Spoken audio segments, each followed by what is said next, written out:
Halo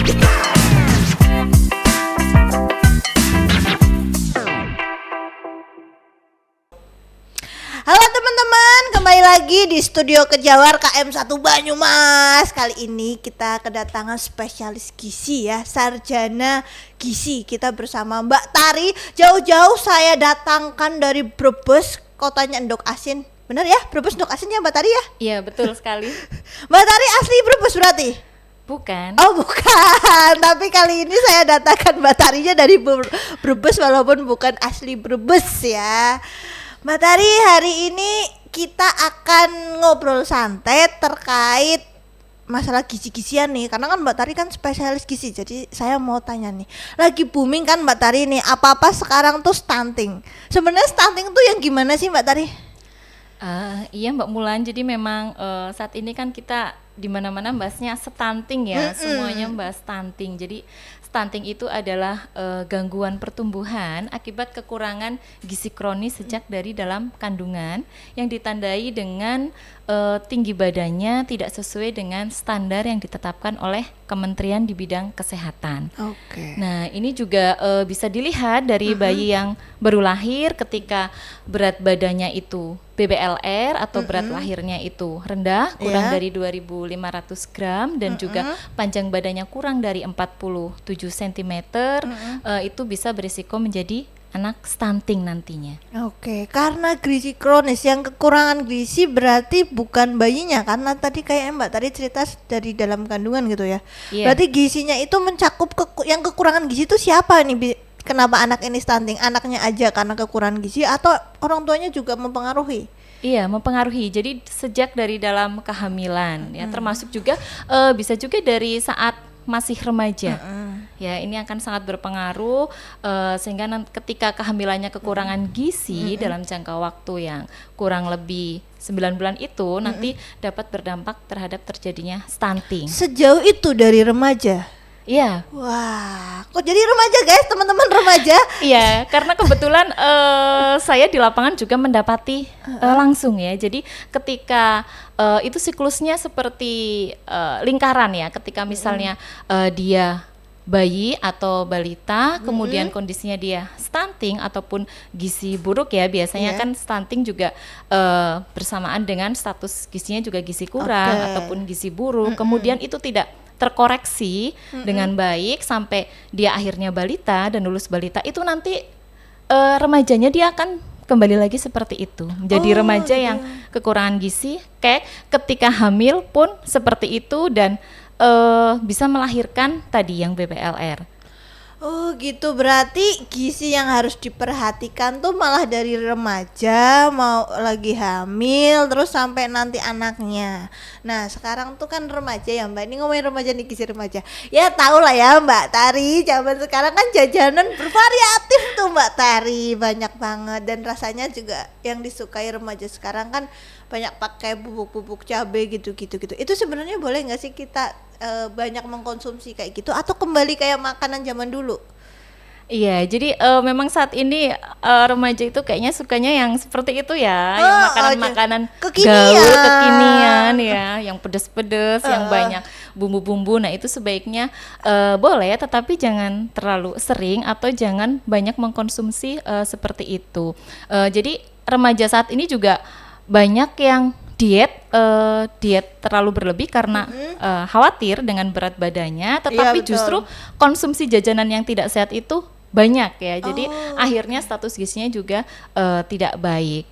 Untuk remaja tetap konsumsi gizi seimbang, baik itu kandungan karbohidrat, protein, lemak, vitamin, mineral air dari sayuran, buah-buahan, nah seperti itu, dan juga aktivitas fisik ya. Jadi dan satu lagi yang penting itu jangan sampai anemia untuk remaja putri. Oke. Anemia juga itu kalau misalnya aku anemia nih Mbak, kalau misalnya hanya minum tablet tambah darah selesai nggak? Ya kalau bisa, kalau dikatakan selesai atau tidak ya, nah itu memang koreksinya bisa melalui tablet tambah darah ya, karena itu langsung apa ya, isinya itu kan zat besi gitu ya untuk mengcover. Tetapi lebih baiknya lagi adalah makanan tinggi protein, ya terutama protein hewani juga, ya karena itu banyak zat besinya. Oh ya berarti kalau yang kan ada nih Mbak tren diet yang menghindari, ada tuh yang tren diet menghindari karbo, menghindari protein, dia banyaknya makan sayur buah, salad sayur buah gitu-gitu. Itu berarti nggak boleh juga ya? Iya.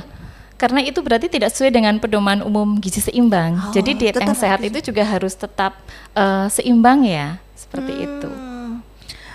Karbohidrat dan sebagainya gitu. Iya. Kalau misalnya mengganti asupannya boleh nggak? Misalnya karbohidratnya nggak dari nasi nih, tapi dari yang lain. Terus proteinnya misalnya hanya nabati, nggak hewani gitu-gitu, tetap boleh atau harus tetap ada nabati, ada hewani, terus karbonya juga harus ini gitu?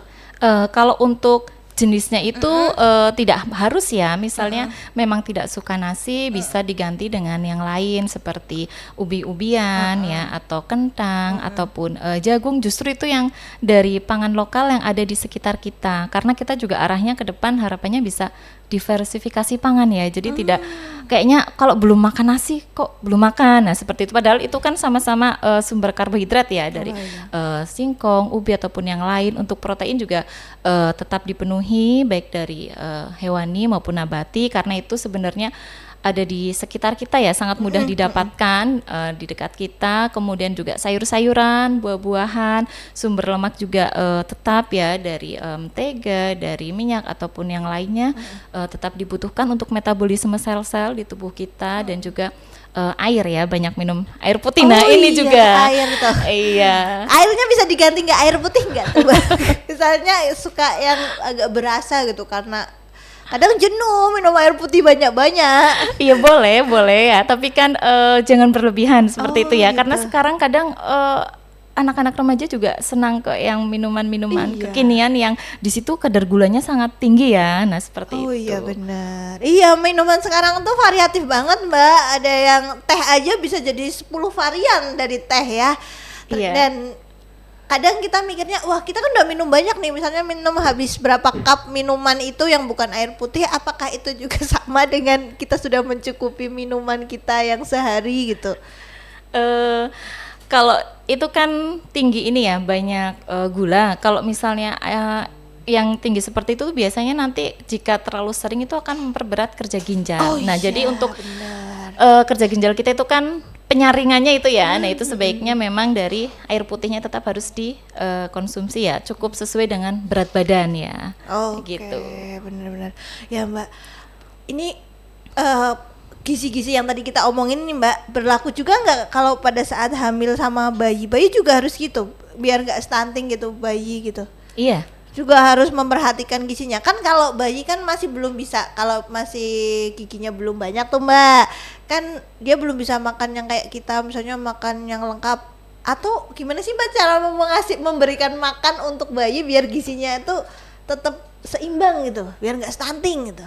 Iya, jadi ini kan berarti yang harus diperhatikan dari 1000 hari pertama kehidupan ya, dari sejak kandungan ibu hamil harus mengkonsumsi makanan yang bergizi, minum tablet tambah darah, kemudian periksa teratur juga, kemudian nanti setelah lahir sampai 2 tahun itu juga harus benar-benar diperhatikan baik nutrisinya, pola asuh, ya, stimulasi, dan untuk setelah lahir itu sampai 6 bulan itu ASI eksklusif, ASI saja. Nah ini mungkin yang di lingkungan kita atau mungkin saya kebetulan yang di Brebes ya, itu juga masih banyak campur tangan misalnya dari keluarga, misalnya dikasih makan karena nangis terus gitu misalnya, ya sudah mulai dikasih makan. Iya. Nah itu padahal untuk gizi 0 sampai 6 bulan itu cukup dari ASI saja, yang penting ibunya makan makanan yang sehat dan bergizi juga supaya kualitas ASINya juga lebih baik ya. Nah seperti itu. Kemudian setelah itu sudah mulai MPASI dari 6 bulan, itu juga pengenalannya bertahap. Dari mulai yang saring, kemudian yang lunak, tim, dan seterusnya ya. Nah itu juga tetap harus memenuhi gizi seimbang. Jadi itu bisa divariasikan ya menunya sesuai dengan kemampuan si bayinya juga, balitanya gitu. Karena kalau misalnya tidak ada yang teksturnya ya, misalnya kan dari sayuran ya, di kecil-kecil ya, terus kecil-kecil, terus ada juga mungkin dari ayam, telur, seperti itu ya, harus divariasikan. Itu juga bisa merangsang untuk pertumbuhan gigi. Oh gitu, jadi makanan dari bayi walaupun dari yang kayak bubur itu yang halus sampai kasar itu tetap juga harus ada karbonnya gitu Mbak, ada sayurnya gitu, harus lengkap. Atau hanya satu-satu nih, kali ini makan bubur nasi aja gitu, hari ini nasi aja terus sayur-sayur aja gitu, atau tetap boleh langsung dicampur gitu, nasi, sayur, protein gitu, atau gimana Mbak?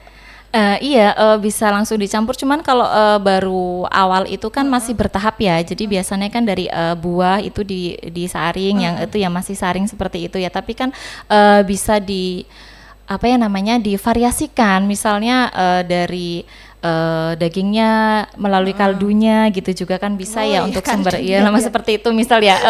Memang ini seorang ibu dituntut untuk kreatif dan telaten ya. Nah itu kalau sudah mulai anaknya sudah mulai makan ya, karena biasanya ketika lahir sehat, kemudian sampai usia 1 tahun itu kayak babynya apa ya, sehat lah ya, maksudnya berat badannya bagus, montok gitu ya, bayi sehat gitu. Nah setelah dia mulai 1 tahun ke atas, mulai banyak aktivitas, kemudian pemberian pola makannya tidak baik, itu biasanya di situ mulai turun berat badannya. Apalagi kalau misalnya imunisasinya juga tidak lengkap, mudah terkena sakit, infeksi, akhirnya nutrisi yang seharusnya untuk pertumbuhan itu untuk perbaikan jaringan-jaringan tubuhnya yang tadi itu karena sering sakit. Nah, kalau berat badannya itu tidak naik terus-menerus ya, apalagi 3 bulan tidak naik-naik, itu sudah harus waspada ya, karena berat badan yang tidak naik-naik itu juga nanti tinggi badannya tidak akan naik. Jadi bisa ke stunting, dimulai dari yang tadi status gizinya kurang itu juga. Terus kalau berat badannya nggak naik, tapi kalau misalnya nih Mbak, berat badannya tuh nggak naik nih, setiap bulan kan timbangan, nggak naik tuh, masih tetap, atau naiknya hanya 1 ons gitu misal ya, tapi anaknya aktif, itu tetap kita harus mencoba menaikkan berat badan, atau ya udahlah nggak apa-apa ini normal, atau gimana? Biasanya kalau di buku KIA itu juga ada yang itu ya, kenaikan berat badan minimal itu ya, nanti bisa bisa dilihat di situ juga untuk setiap usianya berapa gitu kan, sesuai atau tidak. Tapi tetap asupan nutrisinya juga harus mencukupi, apalagi kalau sudah aktif, banyak aktivitas kan, energi yang dibutuhkan lebih besar. Nih kalau masih 6 bulan, 7 bulan itu kan masih bayi, kan masih enak tuh Mbak kalau cuma dikasih ini. Lama-lama tuh biasanya anak tuh ya Mbak nggak mau makan tuh. Misalnya kita mau mencoba membuat MPASI yang ada karbo, sayur apalah itu ya, terus jadi nggak mau makan GTM gitu ya Mbak. Boleh nggak sih kalau kita memberikan makanan yang dia suka aja, atau kita harus tetap berusaha, atau gimana tuh Mbak? Iya, karena memang fase-fase itu biasanya ada ya, tetap ada ya GTM gitu, nggak mau makan, kemudian mungkin dia sukanya ke jenis makanan tertentu gitu. Benar. Tetapi memang tetap kita harus mengupayakan, karena harus dikenalkan sejak saat itu. Kalau misalnya sudah terbiasa dia sukanya misalnya nggak mau nih, ada beberapa misalnya ketika saya di lapangan nggak mau makan, dia maunya mie terus gitu, karena maunya mie terus, ibunya ngasih itu terus, jadi dia akan kebiasaan maunya itu hanya mie. Nah itu kan sebenarnya masih bisa dibuat ya semenarik mungkin, misalnya bagaimana caranya sih, dikasih sayur atau dibuat bentuk yang menarik, tetap harus dipenuhi gizinya. Gitu ya Mbak. Ada nggak Mbak tips gitu biar anak nggak GTM gitu? Itu kan kadang agak, saya lihat beberapa status teman-teman kadang yang masih punya anak MPASI kadang kalau lagi GTM kayak ibunya ikut stres gitu ya Mbak. Ada nggak sih tips atau pengalaman Mbak Tari, tips gitu bikin MPASI yang bergizi tapi anak mau makan gitu? Atau boleh nggak sih dalam sehari itu Mbak, misalnya pagi ini kita makan karbo aja, terus siang kita makan protein, malam kita makan buah gitu, boleh nggak sih? Atau harus setiap 1 kali makan tuh harus kandungan gizinya seimbangnya tuh di setiap kali makan gitu? Atau boleh nggak sih dalam 1 hari pagi kayak gitu, hanya makan roti kentang pagi, siang makan protein gitu? Sebaiknya sih memang di setiap pemberian makannya itu sudah mencakup ya, tetapi kan kebutuhan gizi anak usia misalnya tadi 6-7 bulan, kebutuhan kalorinya berapa, protein berapa, jika memang di satu waktu dia itu ini ya kan ada makan selingan tuh, misalnya pagi makan nanti dikasih snack berupa buah atau misalnya tadi nggak mau ininya ya proteinnya bisa dikasihkan di situ ya. Jadi kan sehari itu bisa terpenuhi kecukupan gizinya. Oke, ya, udah mulai ada gambaran nih Mbak tentang ngasih gizi ya. Berarti yang saya simpulkan ya Mbak, gizinya itu ya kita harus memperhatikan gizi biar nggak stunting itu dari remaja ya, untuk persiapan ibunya waktu hamil, terus sampai anaknya umur 2 tahun. Kalau bapaknya nggak usah ya Mbak? Maksudnya nggak ada Kalau bapaknya itu harus memperhatikan ibunya. Oh, bapaknya harus memperhatikan ya tetap ibunya. ya memperhatikan ibu ya. Maksudnya harus paham ya, karena di sini peran ayah juga sangat penting ya dalam pendampingan ketika ibu dalam masa hamil maupun nanti memiliki sudah lahir sebagai baduta balita pola asuh ya, itu kan peran ayah sangat penting di situ. Jadi ayah juga berperan di sini, bukan semata-mata tugas ibunya gitu kan. Kemudian juga untuk ayah hindari merokok ya, karena merokok itu juga asapnya jika terpapar pada ibu hamil juga akan berpengaruh terhadap perkembangan janin itu sendiri. Asap rokok Mbak? Iya. Wah, asap rokok itu sangat membudaya di sekitar kita Mbak. Maksudnya udah sangat biasa. Itu benar-benar sangat mempengaruhi terjadinya stunting. Iya, karena itu sudah ada penelitiannya sebenarnya ya. Saya pernah membaca sekilas ya. Jadi memang asap rokok itu zat-zat yang itu ya, itu ada pengaruhnya terhadap perkembangan pertumbuhan janin. Tuh kan bapak-bapak didengarkan ya, yang suka ngeyel katanya ya kadang, lah orang papa sembarang gemien katanya Mbak, sembarang gemien katanya nggak apa-apa tuh orang rokok gitu kan. Ternyata ada penelitiannya, itu sangat mengganggu. Iya betul sekali Mbak Tari. Baik Mbak Tari, gizinya berarti yang harus kita ingat ya, gizi itu harus seimbang ya, diusahakan, harus tetap semangat nih berarti ibu ngasih makan. Iya. Harus tetap semangat, diusahakan setiap makan gizinya harus seimbang. Remaja juga begitu. Iya. Walaupun diet pun diet harus tetap memperhatikan keseimbangan dari kandungan gizinya. Ya. Bapak-bapak juga tetap berperan. Wah, kata Mbak Tari, walaupun ini tadi katanya yang hamil perempuan, gizinya yang harus diperhatikan perempuan, bapak-bapak juga punya peran untuk mendampinginya. Iya, termasuk memenuhi kebutuhan gizi Oh ya. iya, yang menyediakan, bener. Jadi urusan stunting tuh bukan urusannya ibu-ibu sama anak-anak sama perempuan aja, tetapi juga sama bapaknya. Baik Mbak Tari, mungkin ada pesan-pesan buat ibu-ibu remaja di luar sana biar generasi kita nanti kedepannya nggak ada yang stunting. Silakan Mbak Tari.